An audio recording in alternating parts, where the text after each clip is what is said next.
So, this is the promised update on my Disciple of Varashta build.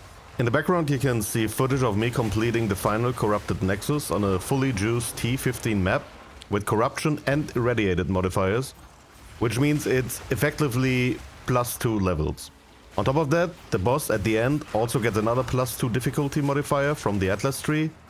So don't get fooled by the impression that this build looks slow or is not that strong. It's definitely not at its full potential yet, and I was playing it very safe because I only had one chance to complete this map. Also, my defenses aren't the best. You could probably double the amount of energy shield I have. One important thing I want to mention up front is that the biggest challenge for me this league was learning how to scale minion damage. As it turns out, it's actually not that hard. Scale minion damage in a passive tree and get gear with plus levels to minions. That's basically all I did. I used a single Divine Orb to buy almost all of my equipped items, except for the focus, and focused entirely on plus minion levels and high ES values. This is my final version, but definitely not the ultimate one.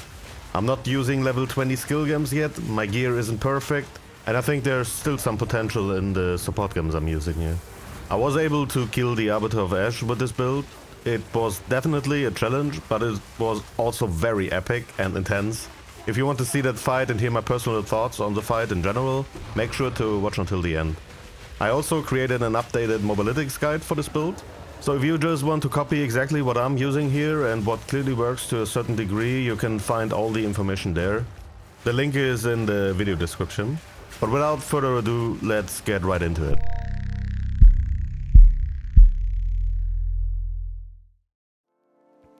Okay, so here you can see my stats. All my resistances are kept, and these are my skill gems. I'm just gonna go quickly over them. You can slow the video down or pause it, or go to the mobilitics guide. I will not explain every single one of them. That's not the kind of video I'm doing here.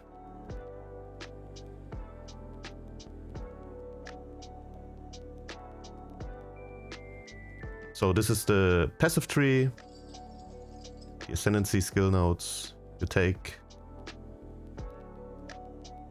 And also this is the final version. It looked way different before. And yeah, all I did was take all of these minion damage and area of effect nodes, so you have better clear. And I also took some energy shield nodes. That's also pretty straightforward. And you want a cooldown reduction. Cooldown reduction is also very important. So for the skills, you have Enfeeble if you want to use it, so the enemies do less damage. Then we can use Frostbomb in order to create a hit and trigger the effect from the rings, so we do more minion damage afterwards. Also, we are triggering Rozan, the skill that creates exposure. Only comes when you use Frostbomb. These runes on the ground are the fire tornadoes. In my opinion, most of the time when I'm mapping, I only use the tornadoes and the Killari Sentient skill, which is brutality.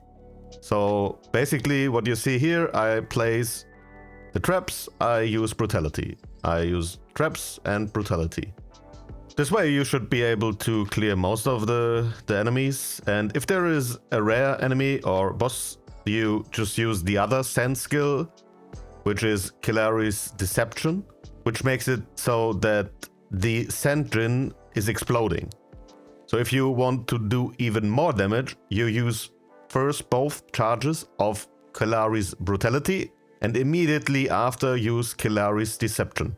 So you have, like, if I see it correctly, 5 explosions. And that is when you see the burst damage happening in the boss fights. And that's pretty much it. So let's go quickly over the items. You want a scepter with plus minion skills, increased spirits. On the helmet also plus minion skills. On the focus, minion skills. Minion skills! On the rings you want to have this perk where you deal increased damage after you recently hit an enemy. And on all the other stuff, you just really want to have high energy shield values. You want to cap your resistances, get movement speed, and that's pretty much it. Before we close out the video with the Arbiter of Ash boss fight, which was really epic, I want to quickly share some thoughts on that fight. In my opinion, the Arbiter of Ash is a very entertaining and exciting boss, but it's also very punishing and hard. But even though I was playing softcore, had multiple attempts and fought him several times in the past, I was still somewhat nervous and excited about it. The way this fight played out to me is a perfect example of what the vision of PoE2 looks like.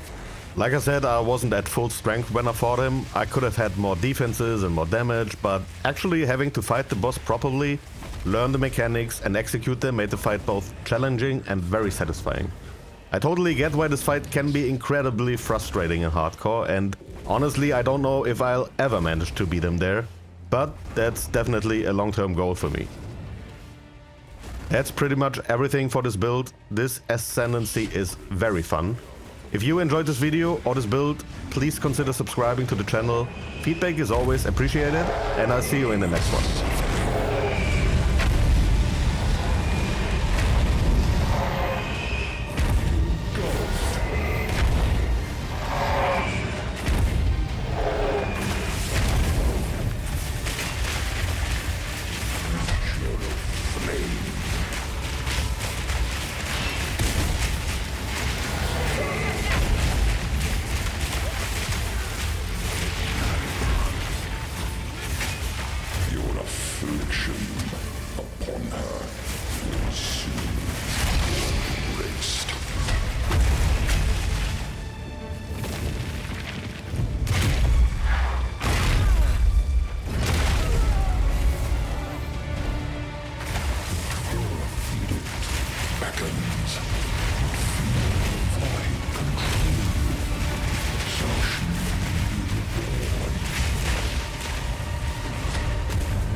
Submit, Plagueborn.